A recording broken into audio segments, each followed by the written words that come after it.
okay, if you take this scenario, there's a girl who misses school because of lack of period products. A general story, right? You miss quarter of the curriculum. If you're in secondary school, already you're on the back foot compared to the boy peer, right? And so when she's out there, perhaps going to tertiary education, she's already behind. Yeah. And if she wants to try and get a job, she's already way behind, right? And so the likelihood of that girl getting married early or not being able to earn enough income compared to anyone else is there. And so then she comes back into that cycle. She'll have a children, that cycle continues. But if that one girl, same girl, is able to attend school completely, she has an equal opportunity to go into tertiary education and to get that good job. And that automatically changes the whole story for the next generations. So it's a simple thing, really, is eyes open, hearts ready. Welcome to Wellness Deconstructed. I am Zia Jaffer, and together we're stepping into the arena of authentic well-being. Myth-busting, truth-seeking, and definitely life-changing.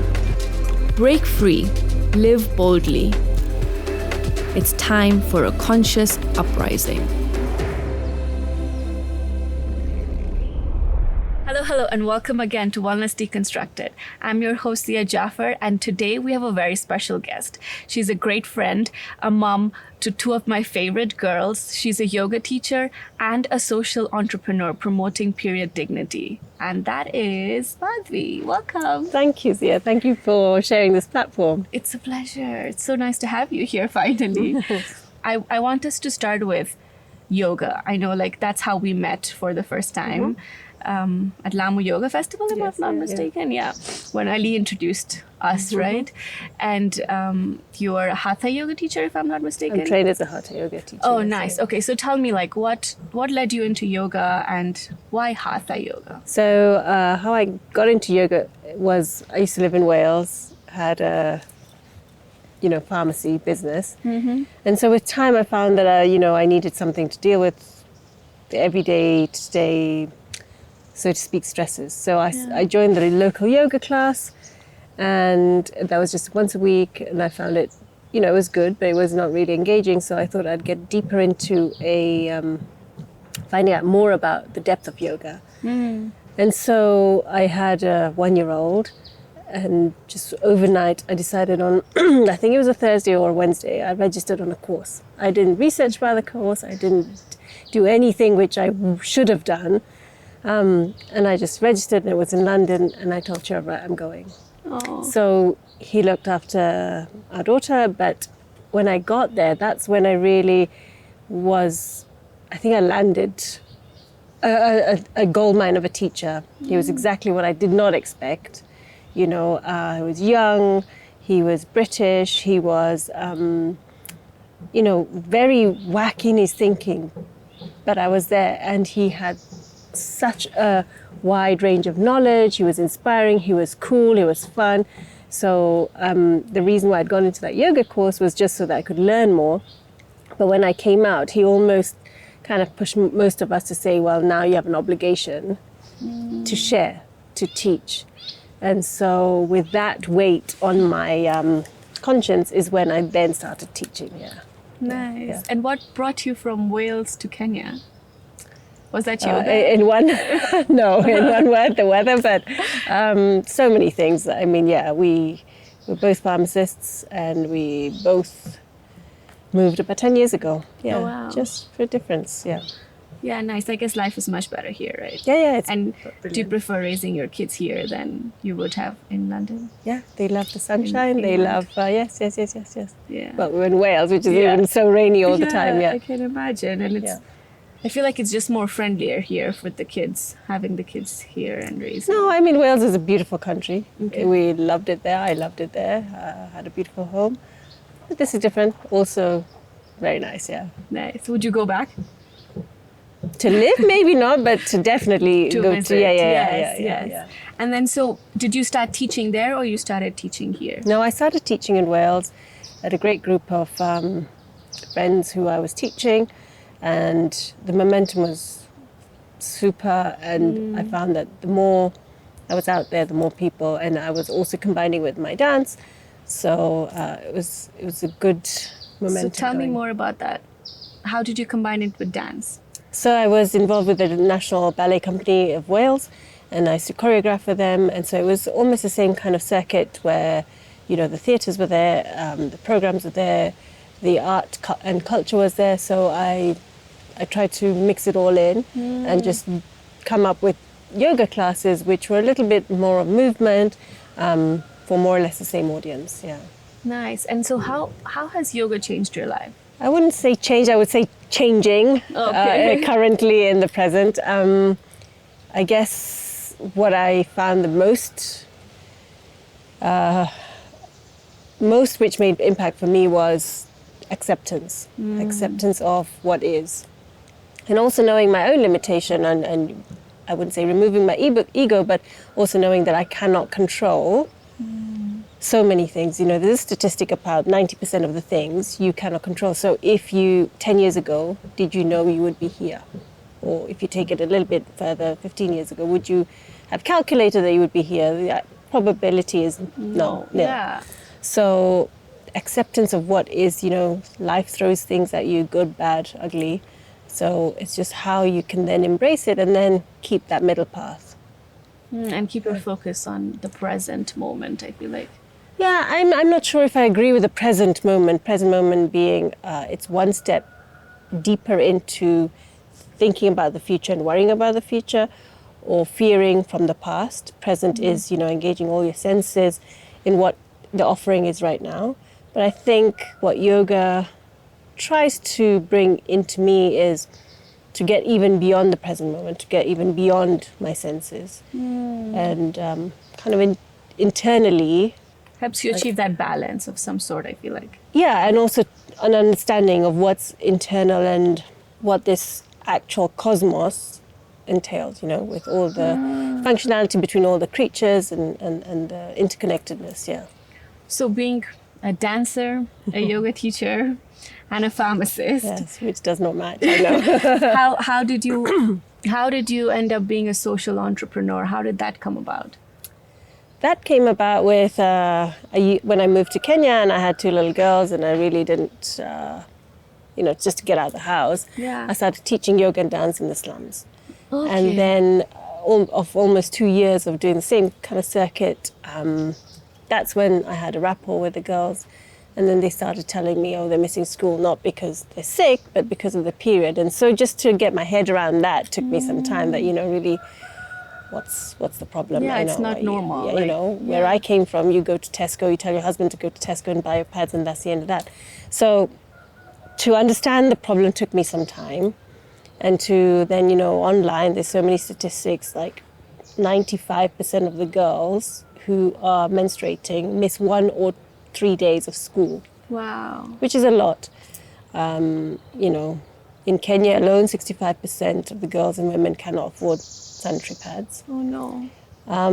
In the world, 500 million cannot afford sanitary pads. So, you know, learning about these statistics online and to actually face them, that's how I came into this, really. And I feel like having access to menstrual hygiene is like a basic need for a woman, right? Yeah, I mean, now we consider it as a human right. Yeah. You know, it's as good as being able to breathe, and to have access to be able to continue your day-to-day life. But it is a struggle for so many. And here our government was trying to tax even the little access that we have to menstrual products, right? Many countries still do. Kenya was progressive enough that we didn't have the tax. Okay. Many countries still tax products on menstrual That's really health. sad. So how did you start your outreach? So, you know, I heard many really touching stories, heartbreaking stories. So I think all I knew was I needed to help. I just didn't know how. And then at the Lamu Yoga Festival, I don't know if you remember, there was the Singapore girls who were doing something on reusable pads and said, whoa, you know, what is this? And so we went to workshops and I, you know, collaborated with them to say, okay, you know, this issue is obviously similar in Kenya. How can we work and share ideas, etc.? And that's how I came about this. And so all I knew at the beginning was I what I didn't want to do was give out disposable pads. So then I had to wrap my head around, what I could do to help.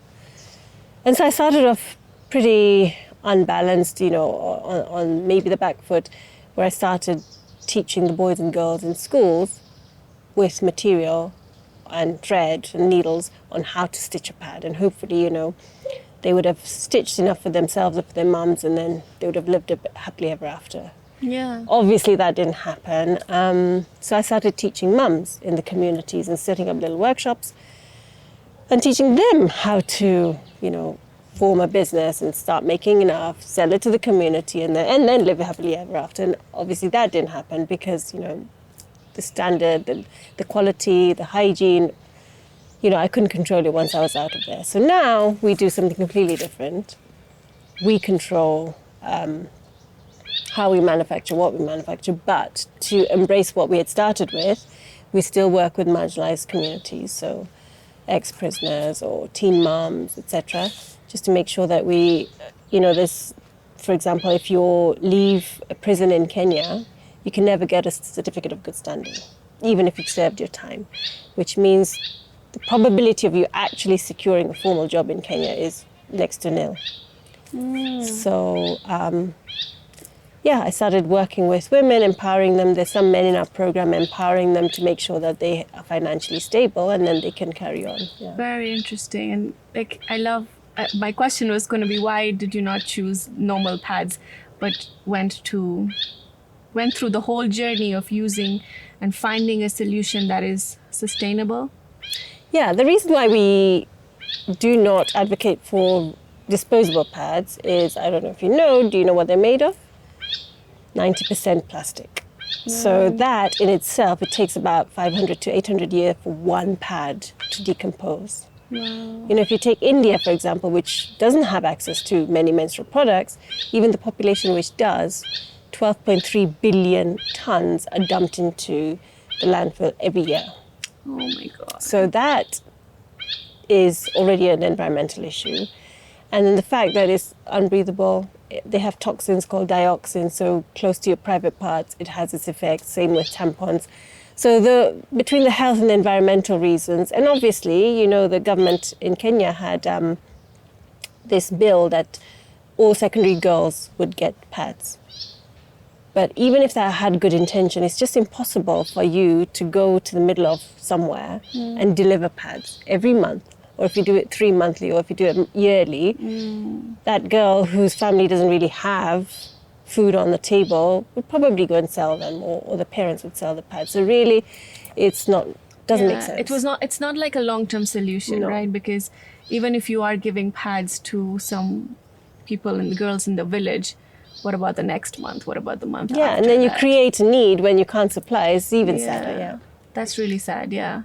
So I guess reusable helps them it's a sustainable solution for them to use it, but also for the environment. Yeah.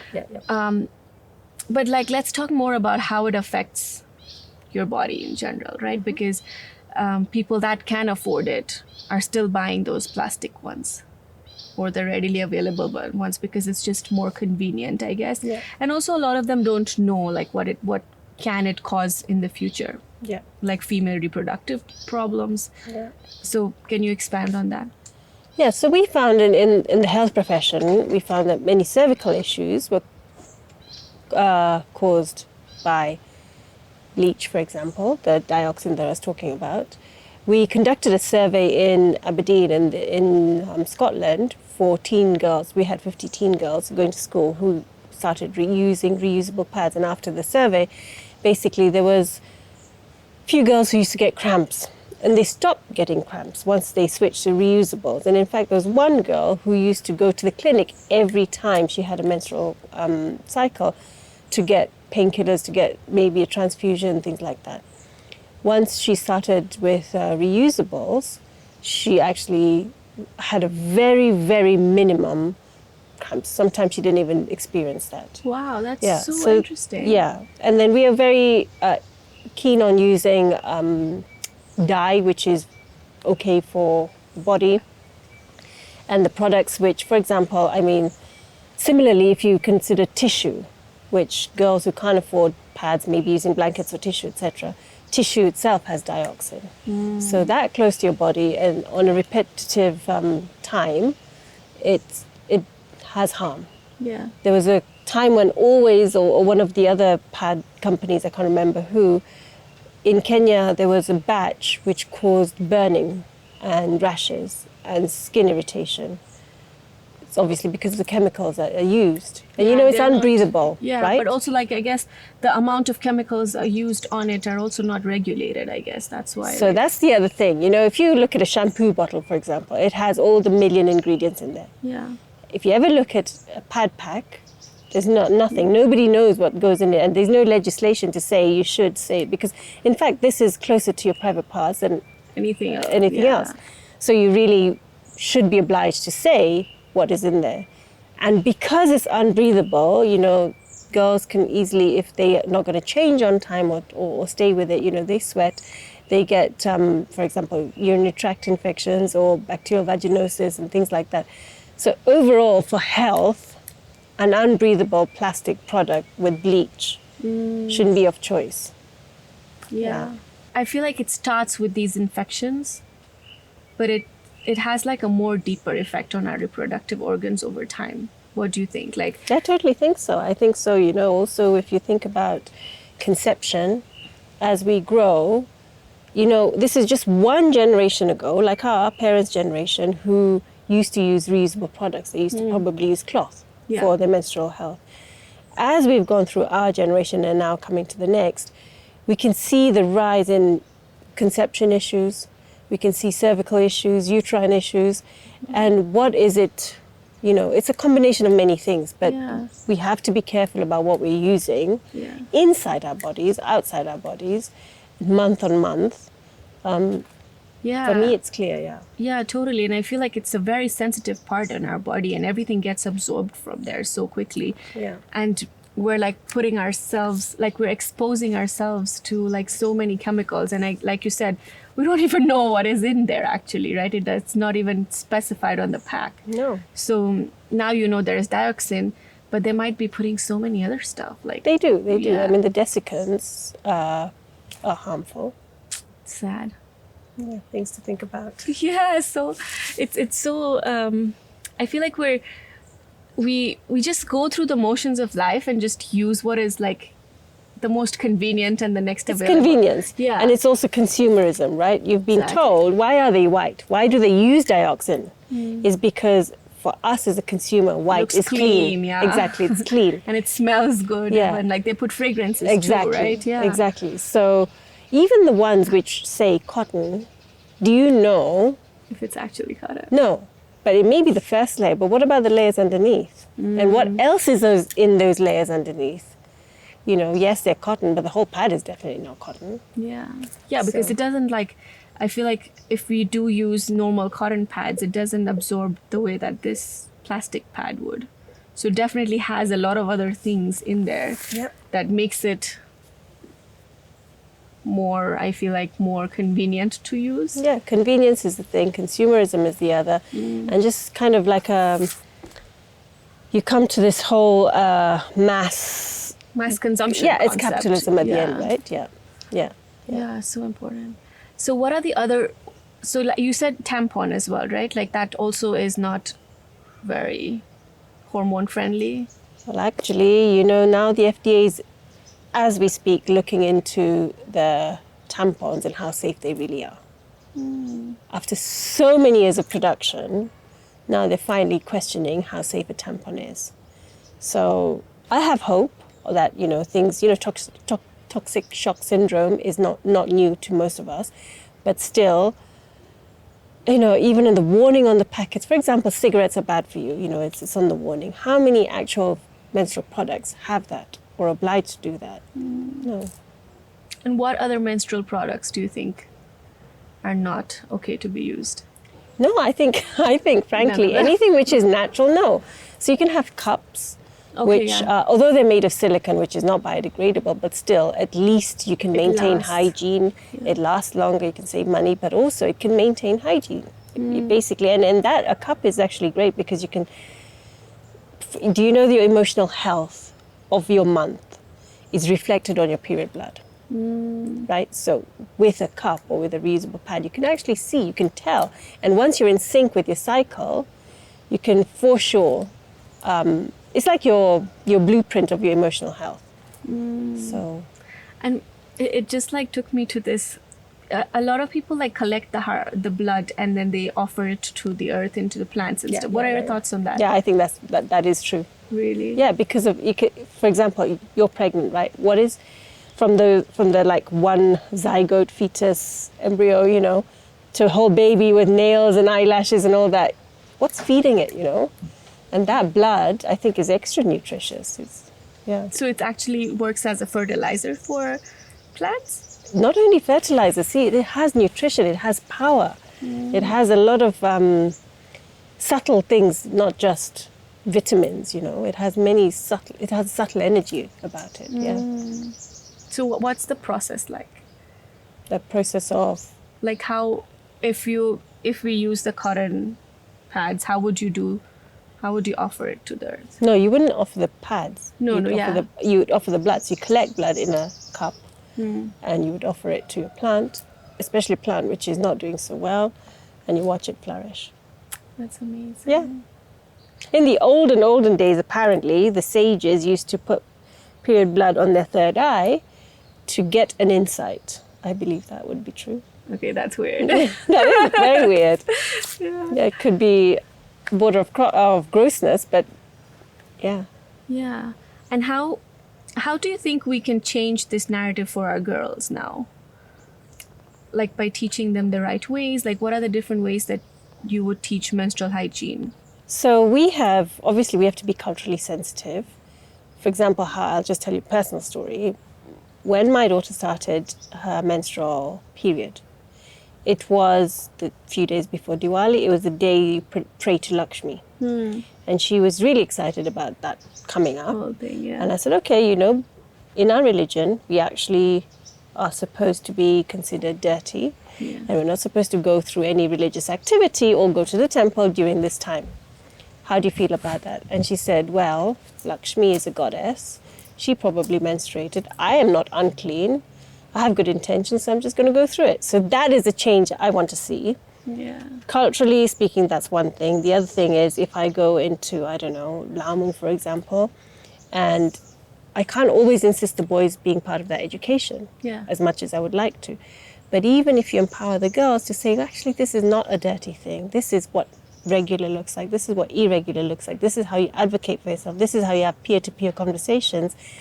Now we're finding more and more and more and more men, even chiefs, like in Namo or in Kajiado, are coming and empowering these women because even they are getting informed. And once it's just information which is accurate, then you can understand, okay, this you can keep aside, you know, cultural beliefs and old things like this is dirty, and really just focus on how you can get on to your day-to-day daily life and appreciate this is nature. Yeah, it's so important, I feel, to break that cultural barrier around period, because I feel like it was built with a different intention. Because I was reading this book called The Red Tent, and I think it was in that book where they say, like, in the olden age, actually, the women were asked to retract from their daily household duties and go rest and gather in a red tent and then nurture themselves, help each other through the process and take that break. And that's why they were said, don't go into the kitchen or no need to go to the temple, or for us, no need to go to the mosque. Retract yourself because it's a very spiritual process that you need to go through. And I feel like now it's taken up as like, oh, it's dirty, you cannot go into the kitchen, or it's dirty, you are dirty, so you cannot go to the temple or you cannot go to the mosque. I feel like it's a misconstrued concept that we need to like break up. But who misconstrued it? It's probably not going to be a woman. I'm hoping it's not a woman, right? And I think, you know what I find in Kenya is a resistance is not from men, it's not from schoolgirls, it's usually older women. And why? It's because they were told by somebody that this is wrong, this is dirty, this is not right. Yeah. And now they're past the age of questioning it. So that's the resistance I find. And I'm really hoping that with time can change as, women get together and express themselves. Yeah, and I feel like as generally humans get older, it's harder to rewire their beliefs Yeah. and get them to change at that age. But it's easier to change the younger generation because they're so much more open to different types of thinking. Yeah. And also they understand logic, Exactly. not just like cultural traditions and beliefs or rules that are set out. And they have influence through so many other avenues, right? So they can pick and choose what they like. The older generation probably were very limited to the information they had. Yeah. So whatever was set was set. Yeah. Yeah. So what are some of the difficulties that you might have faced when creating this awareness, especially when you go in the villages and stuff? I think I maybe it's fortune, maybe it's just the way things have been. I really haven't had many challenges. Oh, okay. The only thing that we do find is middle-aged women, sometimes matrons saying, okay, actually, you know what, the boys are not going to be part of your conversation. Or a head teacher who, says, no, the boys are not going to be part of your conversation. And I always insist that they should be. And I say that I won't come until everyone is in the same room. And it's my job really to make sure that they're comfortable and they're able to talk. So no real challenges. We've just been having feedback on a continuous basis. And places like Samburu, for example, which we've been working on for almost 5 or 6 years, now we can see the girls are so innately empowered. They're talking about their period, they're singing about their period, they have poems about their period, so menstrual cool. health. And so for someone like me, I find that just so, powerful, because it's their own. They have created that power, and it's just kind of coming into wave, and it's fantastic to see. Yeah, it's so empowering, Yeah, right? For them to actually own a very natural process. Yeah. So the recent time I went to Samburu for one of these projects, I went with my niece who comes from New York. So obviously this is all new to her. Yeah. And her comment was, they are just so much more empowered than her own peers. Yeah. Which is so nice to know. Of course. Yeah. I feel like if coming from a big city like that, Exactly. An open that. city, right? Yeah. Yeah, and I love that you're not just doing this, as in you're not just distributing the pads, but I know that you also go there and create this awareness and take workshops and stuff with the girls, right? And the boys too. Yeah, my aim is to educate about health, about hormones and all the scientific health-related, wellness-related things, but also to talk to them about sexual and reproductive health and rights, to talk about menstrual health and hygiene, but to empower them to say, okay, you know what, we're all girls in this space, we're all emerging. If you take this scenario, there's a girl who misses school because of lack of period products, a general story, right? You miss quarter of the curriculum. If you're in secondary school, already you're on the back foot compared to the boy peer, right? And so when she's out there, perhaps going to tertiary education, she's already behind. Yeah. And if she wants to try and get a job, she's already way, way, way behind, right? And so the likelihood of that girl getting married early or not being able to earn enough income compared to anyone else is there. And so then she comes back into that cycle. She'll have a children, that cycle continues. But if that one girl, same girl, is able to attend school completely, like her boy peer, and then she has an equal opportunity to go into tertiary education and to get that good job. And that automatically changes the whole story for the next generations. So it's a simple thing, really, is what you or I may not have thought about menstrual product, but that is a quarter of the curriculum, which they're able to then attend. Some girls in Lamu couldn't go to KCPE exams because they were on their period. And just being able to do that is at least saying that they have had an equal chance. Yeah.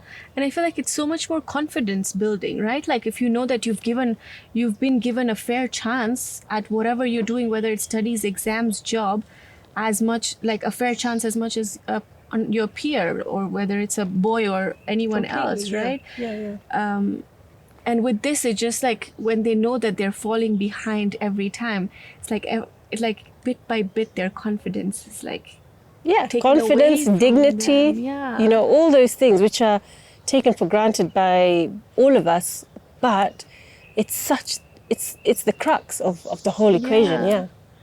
So it's also like a way of like creating women empowerment. I feel like it's not just about period health or menstrual health, but you're actually contributing to empowering women sustainably also, right?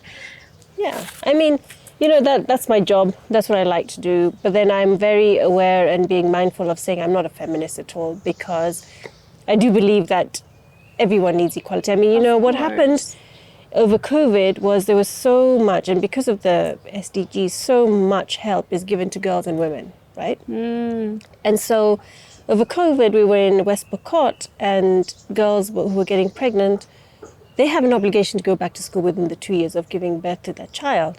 The boys who left school became boda boda riders, and because there's no licensing requirement as such, which is too rigid, and because they started earning money, they actually never went back to school. So already there's a disconnect in how this whole dynamic will work in the next 10 years.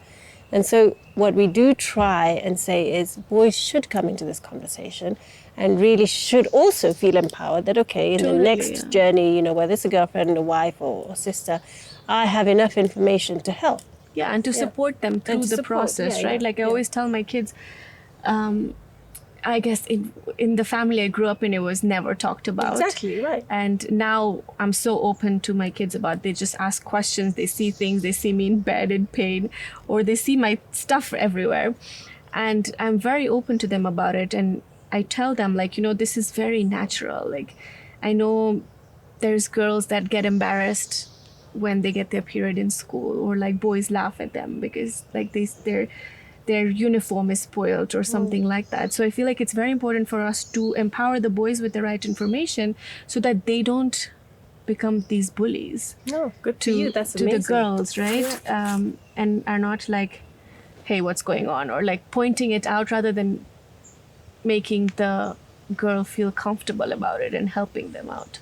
And that is real wellness in a community. I feel that if you and me have to go away from this conversation, you're starting this at home with your boys, and it's active, and they are well informed now to take the next steps, talking about health for women or girls, but also just a general wellness. You know, we're talking about confidence and dignity. They're the ones who are going to follow it through. Totally, yeah. They're the next generation. Yeah. So I also heard you say that you were telling them about you also, when you do the sessions with the girls, you also talk to them about sexual rights.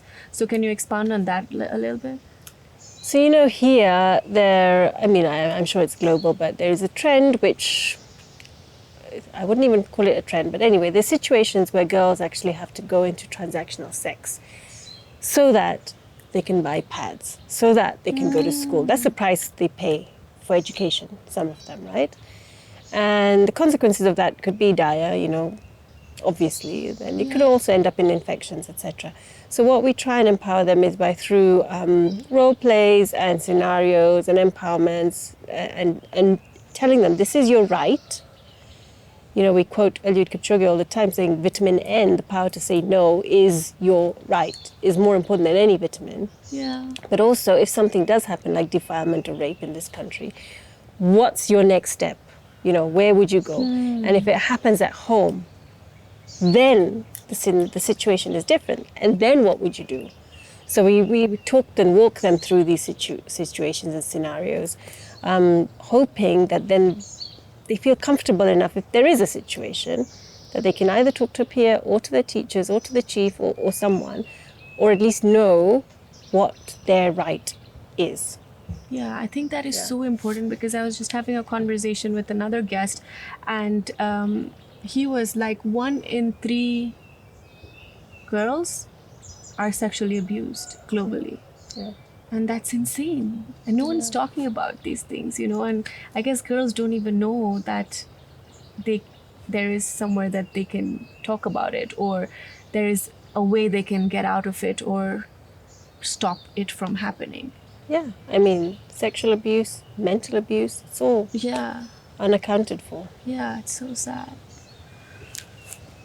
So the reason why I came, I think you asked me, and I kind of bypassed that question, is how I came about this is, Yeah. one, I was documenting in a school here, in an orphanage here. And, we were going through the normal questions, where'd you get pads, where'd you get pads from? And one of the girls said, here. I said, no, I know you don't, that's why we're here. Where do you access your pads during your menstrual health? And she said, here. And she was speaking Kiswahili, and she said, basically she was insinuating she gives sexual favors to a teacher. And that place was so small, and I said, okay, right, this needs to be authentic. Walk me through what happens, take me. And as she was, I just remember how I was feeling. And then she stopped, and I said, okay, and she said, depending on the quality of sex she gives, she gets 1 or 2 packs of pads. Oh and my that's God. what really hit me down to the ground. And then I was like going with my, savior attitude, saying, we work with child protection. Let's move you from here. And she said, no, Niko sawa. That's the price she was paying for food, water, shelter, education. And so there was no way I could have just said, no, this is wrong. Because to her, that was okay. It was like survival for her. Survival, right, yeah. So that's when I thought, okay, I can't go home and just go and do my next job with ignoring what's happening here. That's how. That's disgusting though, right? Like when you hear and at that time that teacher was there, he happened to be a volunteer. So what happens that by night he was a guard, and by day he would volunteer as a teacher in school. So he was there, she was there, and I was powerless. I knew that once I leave, this would happen. Obviously, we gave her reusable pads, and the story is different now, but still, that was then, yeah. Thank you for doing that. I feel like it would break my heart, like to see girls like having to like sell their dignity. 1 in 10 have to do that. Yeah, 1 in 10. Wow, in Kenya or yeah. I mean, obviously nobody knows how correct these statistics are, but yeah. And then to even have a relationship which is healthy after that, it's probably going to be impossible. I mean, yeah. The fact that you can come up with secondary infections, UTIs or something, or even STIs, it's highly likely, yeah. And then you miss more school. Yeah, or you just drop out then, right? Because or you have a teen, yeah, exactly, yeah. And then I feel like any kind of physical relationship or love or everything is like distorted after that, like for a woman.